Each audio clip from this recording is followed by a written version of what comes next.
دنیا میں سب سے کمزور وہ شخص ہوتا ہے جس کے یقین میں کمزوری ہوتی ہے، اور دنیا میں سب سے بڑا قیدی وہ ہوتا ہے جو اپنے ضمیر کا قیدی ہوتا ہے۔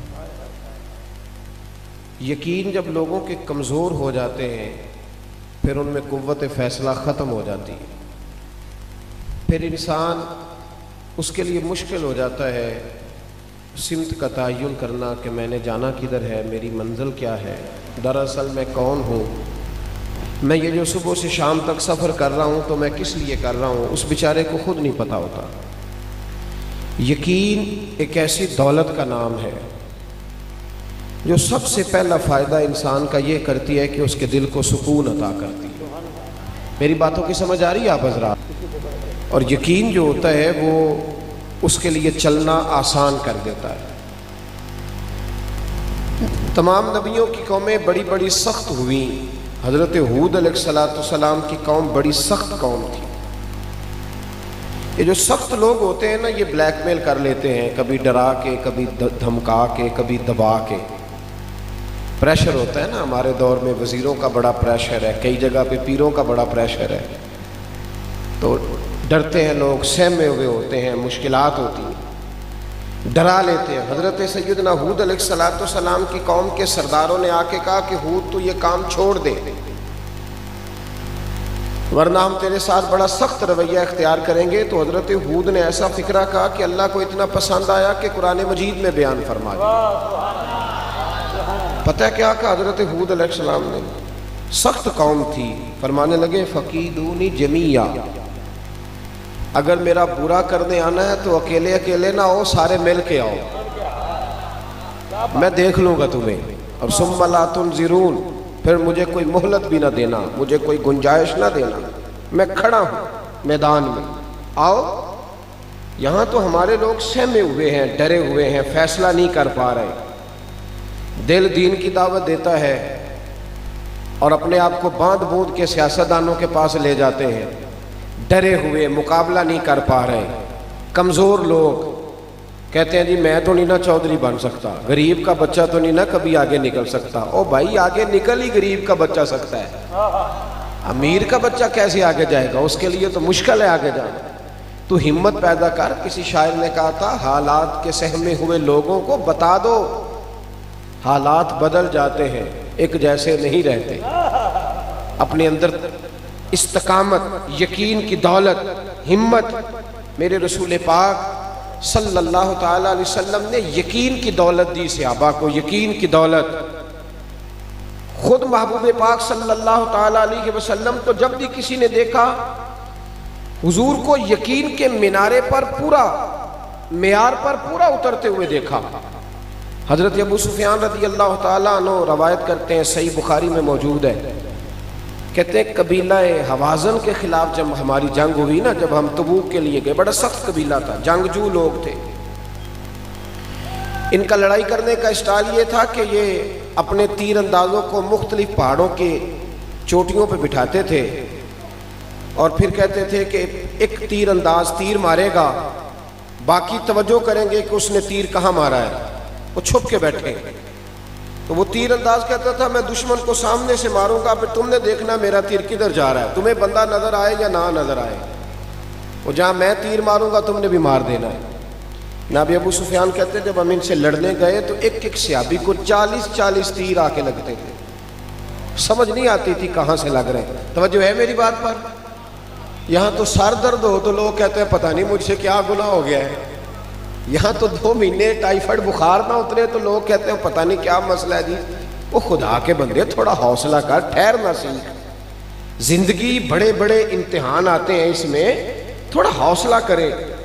بس بکھرے بکھرے سے طبیعتیں، ٹوٹے ٹوٹے سے لوگ، بے چین گفتگو، پتہ نہیں کیا ہونے لگا ہے، روتے تڑپتے سسکتے آہیں بھرتے، ہر چوتھا آدمی دنیاوی دکھ پہ رونے لگ گیا ہے۔ سنیں اور یاد رکھیں، 40 تیر اکٹھے آ رہے تھے۔ کہتے ہیں صحابہ کرام نا پیچھے ہٹنے لگے، خیال یہ بنا ہمارا کہ پیچھے ہٹ کے نا تو نئی صف بندی کرتے ہیں، نئی ترتیب سے مقابلہ کرتے ہیں، ہمیں تو امید ہی نہیں تھی یہ اس طرح لڑیں گے۔ پیچھے ہٹتے ہیں، نئی صف بندی کرتے ہیں۔ تو جناب ابو سفیان کہتے ہیں میں حضور کے پاس تھا، میں نے نبی پاک علیہ السلام کو آگے بڑھتے دیکھا تو میں نے دوڑ کے جا کے نا حضور کے گھوڑے کی لگام پکڑ لی. میں نے کہا حضور ذرا ٹھہر جائیں, 2 منٹ کے لیے پیچھے آئے, نئی صف بندی کر کے پھر آگے چلتے ہیں. کہتے محبوب نے میرا ہاتھ جھٹکا اور فرمایا انا النبی لا کاذب, انا ابن عبد المطلب لا کاذب. فرمایا میں پیچھے نہیں ہٹوں گا, اس لیے کہ میں نبی ہوں, بات یہ بھی سچی ہے, اور میں عبد المطلب کا پوتا ہوں, بات یہ بھی سچی ہے. پیچھے نہیں ہٹنا, آگے بڑھنا ہے, آگے بڑھنا ہے. اٹھ باندھ کمر, کیا ڈرتا ہے, پھر دیکھ خدا کیا کرتا ہے. ہمارے نوجوان سوچ رہے ہیں, سہمے ہوئے ہیں, یہ سیاستدان کچھ نہیں کرتے دیتے, فلانا چودھری کو. تو کھڑا تو ہو نا بھائی, اللہ کا وعدہ ہے ان الذین قالوا ربنا اللہ ثم استقاموا تتنزل علیہم الملائکہ. اللہ فرماتے ہیں تو کہہ میرا رب ہے, پھر تو ڈٹ جا, میں تیری مدد کے لیے فرشتے بھی نازل کر دوں گا. مزاج نہیں ہے ہمارا. آپ یقین کریں ہماری زبان تھک گئی ہے جھوٹی تعریفیں کر کر, کلیجہ منہ کو آتا ہے. اب ہمارا دل نہیں کرتا. بہت سارے ایسے لوگ ہیں جن کے بارے میں کوئی جملہ کہنے کو لیکن کیوں نہیں اپنی ضمیر کی آواز پر ہم لبیک کہتے ہیں؟ کیوں ہم ڈرے ہوئے ہیں, کس بات سے سہمے ہوئے ہیں؟ بس کر دیں. نبی پاک علیہ السلام نے یقین کی دولت دی, کھڑا ہونا سیکھیں. دیکھیں نا حضرت سلمان فارسی رضی اللہ تعالیٰ عنہ فرماتے ہیں ہم خندق کھود رہے تھے. نوجوان میری بات پہ توجہ کریں. یہ کہتے ہیں ابا پہلے مجھے دے 6 کروڑ پھر کاروبار شروع کروں گا. تو 0 سے شروع کر. اقبال کہتے ہیں اپنی دنیا آپ پیدا کر اگر زندوں میں ہے. اگر تو زندہ ہے تو اپنی دنیا, جو سہارا لے کے چلتے ہیں وہ کمزور ہوتے ہیں. اپنی دنیا آپ پیدا کر اگر زندوں میں ہے.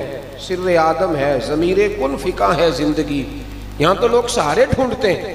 یقین کی دولت پیدا کرے, ہمت پیدا کرے. حضرت سلمان فارسی رضی اللہ تعالیٰ عنہ فرماتے ہیں ہم خندق کھود رہے تھے تو چٹان سخت آ گئی, ہم سے ٹوٹتی نہیں تھی, سخت چٹان آ گئی. اب تو نازک مزاجی بڑی ہے نا جی, پیر صاحب کوئی کام نہیں کرتے, بلکہ پیروں کے بچوں کی تو اتنی تباہی اتر گئی ہے بیچارے پانی کا گلاس نہیں پی سکتے. تھوڑا سا وقت آگے گزر گیا تو مشین سے انہیں پانی پلانا پڑے گا. ڈھونڈتے پھرتے ہیں کوئی بندہ مل جائے تو پانی کا گلاس لا دیں. یہ ناکامی ہے. یہ سیٹھوں کے بچے, نوابوں کے بچے, امیروں کے بچے, یہ لوگ جائیدادیں بناتے ہیں, بچے نہیں بناتے. اگر بچوں کی تربیت کر دی جائے تو جائیدادیں بڑی بن جاتی ہیں. ہم بچوں کو سہولیات دے کے انہیں تباہ کر دیتے ہیں. نبی رحمت صلی اللہ علیہ وسلم کی بارگاہ میں عرض کی یا رسول اللہ چٹان نہیں ٹوٹتی. تو چاہیے تھا نا کہا جاتا رکانہ پہلوان کو بلا لو, وہ بھی کلمہ پڑھ گیا ہے. کہنا چاہیے تھا نا کہ علی المرتضیٰ میں بڑا زور بازو ہے, ان سے کہا جائے وہ توڑ دیں گے, وہ تو خیبر کا دروازہ توڑنے کی قوت رکھتے. لیکن یہ نہیں کہا. نبی پاک علیہ السلام کے صحابہ نے عرض کی حضور چٹان نہیں ٹوٹتی. اور حضور کے دست مبارک کے بارے میں قاضی ایاز علیہ رحمہ نے لکھا ہے کہ وہ برف سے زیادہ ٹھنڈا تھا, کستوری سے زیادہ خوشبو آتی تھی, اور فرماتے ہاتھ رکھتے تھے تو لگتا میلا ہو گیا ہے. اتنے نازک ہاتھ. جب کہنا نہیں ٹوٹتی تو محبوب نے فرمایا پیچھے ہٹ جاؤ, میں تمہیں توڑ کے دیتا ہوں. فاضل بریلوی رحمت اللہ علیہ کا شعر دیکھیں کتنا کمال ہے. فرماتے ہیں جس کو بارے دو عالم کی پرواہ نہیں, دونوں عالم کا وزن بھی پڑ جائے تو حضور کے ہاتھوں کو پرواہ نہیں ہے. جس کو بارے دو عالم کی پرواہ نہیں, اس کے بازو کی قوت پہ لاکھوں سلام. حضور نے کدال پکڑی, ادھر دیکھنا میری طرف, کدال پکڑی, ہتھوڑا پکڑا, اوزار پکڑا. فرماتے ہیں صحابہ کے غربت کا یہ حال تھا کہ ہم نے پیٹ پہ پتھر باندھے ہوئے تھے, کئی دنوں کی روٹی نہیں کھائی. مکے والے حملہ کر رہے ہیں, ہم دفاعی محاذ پر جنگ لڑ رہے ہیں. اور جب نبی پاک صلی اللہ تعالی علیہ وسلم نے پہلی ضرب لگائی نا چٹان کو, پہلی ضرب سرکار نے, توجہ ہے میری بات پر, ابھی مکہ فتح نہیں ہوا, ابھی مدینے میں دفاعی جنگ ہو رہی ہے, لیکن پہلی ضرب لگائی تو حضور کا حوصلہ دیکھیے. فرمایا اوتیت مفاتح الشام, فرمایا لو بھائی اللہ نے ملک شام کی کنجیاں مجھے عطا کر دی ہیں. ضرب لگ رہی ہے, ضرب. ہم بچوں کو کمزور حوصلہ دیتے ہیں, 12,000 مہینے کا کمال ہے, پھر تو کامیاب ہے. او خدا کے بندے, اسے بڑی بات سکھا, بڑی بڑی باتیں اسے سکھا, تاکہ یہ دنیا کے اندر انقلاب برپا کرنے کے قابل ہو. ایک ضرب لگائی تو فرمایا لو بھائی شام کی کنجیاں آ گئیں. دوسری ضرب لگائی تو فرمایا لو اللہ ایران بھی تمہیں دے دے گا. تیسری ضرب لگائی تو فرمایا اللہ یمن بھی مسلمانوں کو عطا کر دے گا۔ حضرت سلمان فارسی فرماتے ہیں کہ صحابہ باہر کھڑے نعرے لگانے لگے، تو کسی شخص نے پوچھا کیوں نعرے لگا رہے ہو؟ کہنے لگے اللہ نے تینوں ملک ہمیں عطا فرما دیے۔ انہوں نے کہا یار ابھی تو تم مکہ فتح نہیں کر سکے، کہاں یمن، کہاں فارس، کہاں جناب ایران، کیا باتیں کرتے ہو روم فتح کرنے کی؟ حضرت سلمان فارسی فرماتے ہیں کہ حضور کا وصال ظاہری ہو گیا، جناب ابو بکر کا وصال ہو گیا، لیکن ہماری امید نہیں ٹوٹی۔ بس حضرت عمر نے پھر نعرہ تکبیر لگایا تو تینوں ملک فتح ہو گئے، تو ہمارا یقین مضبوط ہو گیا۔ مسلمانوں میں دیکھیں نا کمزوری ایمان کا یہ حال ہے، کمزوری ایمان کا۔ توجہ ہے میری بات پر؟ حکومت اگر اعلان کر دینا کہ سارے درخواستیں جمع کراؤ تمہیں نوکریاں مل رہی ہیں، تو سیٹیں ہوتی ہیں 400 اور درخواست ہوتی ہے 4 لاکھ، اب ملنی کتنی ہے جی؟ سب کو امید ہے کہ نہیں میں لگ جاؤں گا، پہلے پیپر بھی دیتے ہیں، تیاری بھی کرتے ہیں، بچے بیچارے دوڑ دوڑ کے تھک جاتے ہیں اور پھر سفارشیں بھی ڈھونڈتے ہیں۔ میرے نبی پاک صلی اللہ علیہ وسلم نے فرمایا تو رات کو سورت واقعہ پڑھ، تو رات کو سورت واقعہ پڑھ، تیرے نبی کا وعدہ ہے تیرے گھر میں فاقہ نہیں آئے گا۔ بتاؤ آ سکتا ہے؟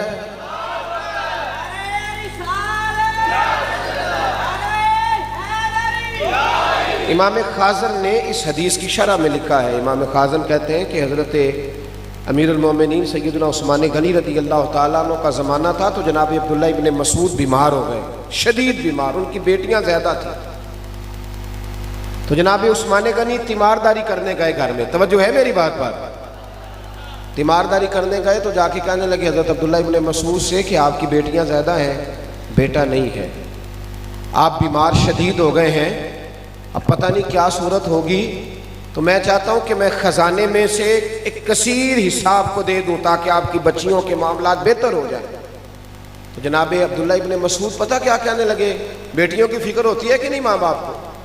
آخری دم تک لوگ جب وصیتیں کرتے ہیں تو پہلے بیٹی کے لیے کرتے ہیں، لیکن جناب عبداللہ ابن مسعود کہنے لگے حضرت عثمان غنی سے آپ بے فکر ہو کے جائیں، مجھے خزانے کی ضرورت نہیں، میں نے اپنی بیٹیوں کو خزانہ دے دیا ہے، میں نے اپنی بیٹیوں کو خزانہ کیا آکسفورڈ یونیورسٹی سے ایم فل کرا دیا ہے یا انہیں آکسفورڈ یونیورسٹی سے پی ایچ ڈی کی ڈگری دلا دی ہے، کیا خزانہ آ گیا؟